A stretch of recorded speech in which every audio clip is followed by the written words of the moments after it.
IMG academies Bharat private limited IMG BPL company ఏర్పాటైన 4 రోజుల్లోనే 850 ఎకరాలు ఇచ్చేలా ఒప్పందం చేసుకున్న 2003 నాటి చంద్రబాబు ప్రభుత్వాన్ని తెలంగాణ హైకోర్టు తీవ్ర స్థాయిలో తప్పుబట్టింది.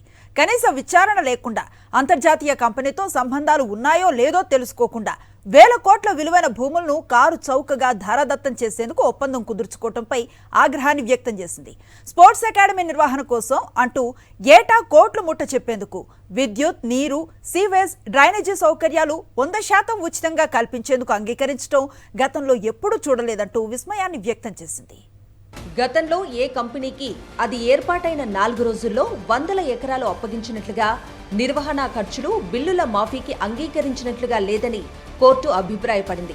2007లో వైఎస్ఆర్ ప్రభుత్వం విస్తృత ప్రజా ప్రయోజనాలు దృష్టిలో ఉంచుకునే సదరు భూమిని వెనక్కి తీసుకుంటూ చట్టం చేసిందని స్పష్టం చేసింది.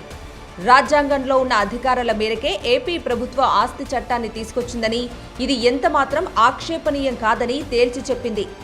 ఐఎంజీ భారత్ పేర్కొంటున్నట్లుగా ఆర్టికల్ 14 ఉల్లంఘన ఎక్కడా జరగలేదని స్పష్టం చేస్తూ పిటిషన్ని కొట్టివేసింది. ఈ పిటిషన్లో ఎలాంటి మెరిట్ కనిపించలేదని, ఆ ఒప్పందాన్ని ఏ విధంగానూ సమర్థించలేమని ప్రధాన న్యాయమూర్తి జస్టిస్ అలోక్ అరాధే, జస్టిస్ అనిల్ కుమార్ జూకంటెల ధర్మాసనం 18 ఏళ్ల సుదీర్ఘ విచారణ తర్వాత తీర్పునిచ్చింది. యువతను క్రీడల్లో తీర్చిదిద్దడం కోసమంటూ IMG academies Bharat private limited 2003లో ఏర్పాటైంది. కంపెనీ ఏర్పాటైన 4 రోజులకే చంద్రబాబు నేతృత్వంలోని నాటి ఏపీ ప్రభుత్వం ఐఎంజీ భారత్తో ఒప్పందం కుదుర్చుకుంది. క్రీడల్లో యువతను ఛాంపియన్లుగా తీర్చిదిద్దటం కోసమంటూ ఈ ఎంఓయూ చేసుకుంది.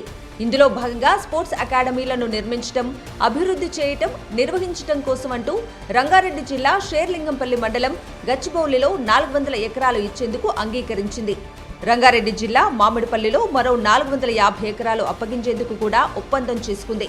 అంతేకాక ఐఎంజీ భారత్ అంతర్జాతీయ స్థాయిలో ప్రధాన కార్యాలయాన్ని నిర్మించుకునేందుకు బంజారాహిల్స్ నుంచి మాదాపూర్ వెళ్లే మార్గంలో ఎకరం నుంచి 5 ఎకరాలు కూడా ఇస్తామని హామీ ఇచ్చింది.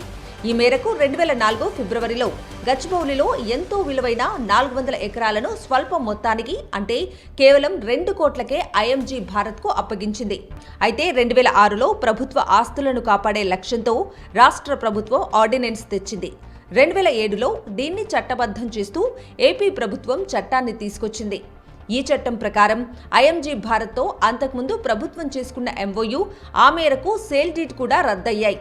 ఈ క్రమంలో 2007 చట్టంలోని సెక్షన్ 2 ప్రకారం సంబంధిత లావాదేవీలు రద్దు చేయటమే కాకుండా ఐఎంజీ చెల్లించిన మొత్తాన్ని ఏడాదికి 12% వడ్డీతో తిరిగి ఇచ్చేయటానికి ప్రభుత్వం ముందుకొచ్చింది.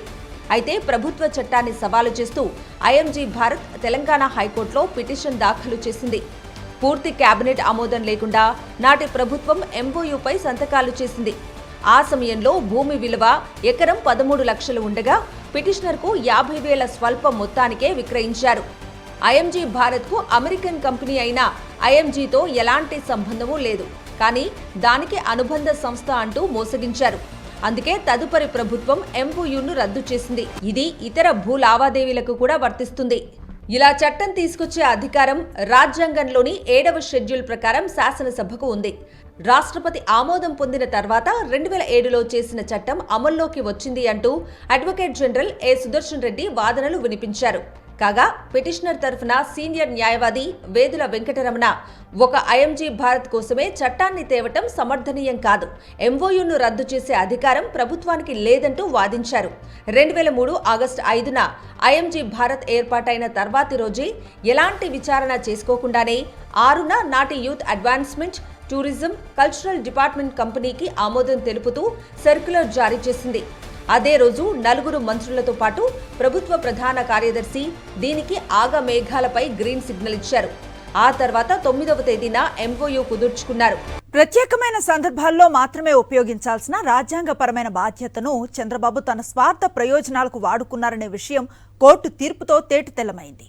మరి కోర్టు సూచించినట్లుగా కేసులు సిబిఐకి ఇస్తారా లేదా అనేది భవిష్యత్తులోనే తేలుతుంది. స్పోర్ట్స్ అకాడమీ, స్టేడియాల నిర్వహణకయ్యే ఖర్చు ఏడాదికి 2.5 కోట్లు లేదా అంతకంటే ఎక్కువ అయితే ఆ మొత్తాన్ని కూడా ప్రభుత్వమే భరిస్తుందని ఒప్పందంలో పేర్కొన్నారు. తొలి 3 ఏళ్ల పాటు విద్యుత్, నీరు, సీవేజ్, డ్రైనేజ్ బిల్లులను 100% తిరిగి చెల్లిస్తామని చెప్పారు. ఆ తర్వాత క్రమంగా దీన్ని తగ్గిస్తామని తెలిపారు.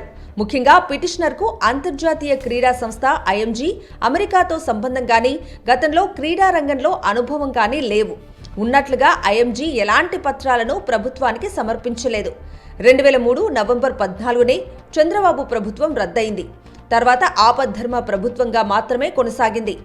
ఆ ఆపద్ధర్మ ప్రభుత్వ హయాంలోనే 400 ఎకరాలను నామమాత్రపు ధరకు ఐఎంజీ భారత్కు అప్పగిస్తూ సేల్ డీడ్ చేసింది. సుప్రీంకోర్టు తీర్పుల మేరకు చట్టం ద్వారా ఒక వ్యక్తి మాత్రమే ప్రభావితమైన 2007లో భూములపై రాష్ట్ర శాసనసభకు ఉన్న అధికారాలతోనే చట్టాన్ని రూపొందించింది.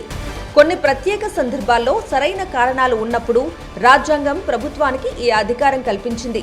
జాగ్రత్తగా గమనిస్తే కంపెనీ ఏర్పాటైన కేవలం 4 రోజుల్లోనే వేల కోట్ల విలువ చేసే 100 ఎకరాల భూములు అప్పగించారు. మరే ఇతర కంపెనీకి రాష్ట్రంలో అంత స్వల్ప సమయంలో ఇలా భూములు దారాదత్తం చేయలేదు. పిటిషనర్కు పరిహారం కోరే హక్కు ఉంది. అయితే 2007లో తీసుకొచ్చిన చట్టాన్ని తన ఒక్క కంపెనీ కోసమే అంటూ సవాలు చేయలేరు. రాజ్యాంగంలోని ఆర్టికల్ 14ను ప్రభుత్వం ఉల్లంఘించిందన్న వాదన కూడా సరికాదు. ప్రజల ఆస్తులను కాపాడటం కోసమే 2007లో వైఎస్ సర్కార్ చట్టం తీసుకొచ్చింది. అది ఎవరి వ్యక్తిగత అవసరాల కోసం కాదన్న విషయం గ్రహించాలి. కంపెనీ ఏర్పాటు చేసిన 4 రోజుల్లో వేల కోట్ల భూములు గతంలో మరే ఇతర కంపెనీకి ప్రభుత్వం కేటాయించినట్లుగా ఐఎంజీ నిరూపించలేకపోయింది. అలాగే ప్రభుత్వం చేసిన చట్టం చెల్లుబాటును అడ్డుకునేందుకు ఇందులో ఎలాంటి ఉల్లంఘనలు కూడా జరగలేదు. సేల్ డీడ్ను రద్దు చేయకూడదనే వాదన ఆమోదానికి అర్హమైనది కాదు. ఎంఓయూనే రద్దయినప్పుడు సేల్ డీడ్ అమల్లో ఉండటం సాధ్యం కాదు అంటూ ధర్మాసనం తన తీర్పులో వ్యాఖ్యానించింది. ఐఎంజీ భారత్కు భూముల అప్పగింతపై సిబిఐ విచారణ కోరుతూ గతంలో లేఖ రాశామన్నారు. ఎంతవరకు వచ్చిందని రాష్ట్ర ప్రభుత్వాన్ని హైకోర్టు ప్రశ్నించింది. తదుపరి విచారణలోగా ఏదో ఒకటి చెప్పాలని ఆదేశిస్తూ విచారణను వారం పాటు వాయిదా వేసింది. ఐఎంజీ భారత్కు భూముల కేటాయింపు, ఎంఓయూ, సీల్ డీడ్ ఇలా అన్ని అంశాలపై కేంద్ర దర్యాప్తు బృందం సిబిఐతో విచారణ జరిపించాలని కోరుతూ టి శ్రీరంగారావుతో పాటు మరొకరు 2012లో హైకోర్టులో ప్రజా ప్రయోజన వ్యాజ్యం దాఖలు చేశారు. ఈ ఒప్పందం వెనుక పెద్ద ఎత్తున ప్రజాధనం దుర్వినియోగం చేసే ప్రయత్నం జరిగిందని, దీని వెనుక ఉన్న కుట్రదారులెవరో తేల్చాల్సి ఉందని పేర్కొన్నారు. ఈ పిటిషన్లను మరోసారి సీజే ధర్మాసనం విచారించింది. సిబిఐకి అప్పగించే విషయంలో ప్రభుత్వం తాత్సారం చేస్తోందని పిటిషనర్ తరఫు సీనియర్ న్యాయవాది గండ్ర మోహనరావు ధర్మాసనం దృష్టికి తెచ్చారు. దీనిపై ఏఏజీ ఇమ్రాన్ ఖాన్ అభిప్రాయాన్ని ధర్మాసనం కోరింది. ఆయన తమకు కొంత సమయం కావాలి అనడాన్ని, ప్రభుత్వాన్ని సంప్రదించిన తర్వాత తెలియజేస్తాను అనడాన్ని తప్పుబట్టింది. ఇంకా ఎంతకాలం ఆగాలని, వారంలోగా ఏదో ఒకటి తేల్చి చెప్పాలని ఆదేశిస్తూ విచారణ వాయిదా వేసింది. కాగా గతంలో ఇదే పిల్పై విచారణ సందర్భంగా ప్రభుత్వం కోరితే దర్యాప్తు చేయడానికి సిద్ధంగా ఉన్నామని న్యాయస్థానానికి సిబిఐ తెలియచేయటం గమనార్హం.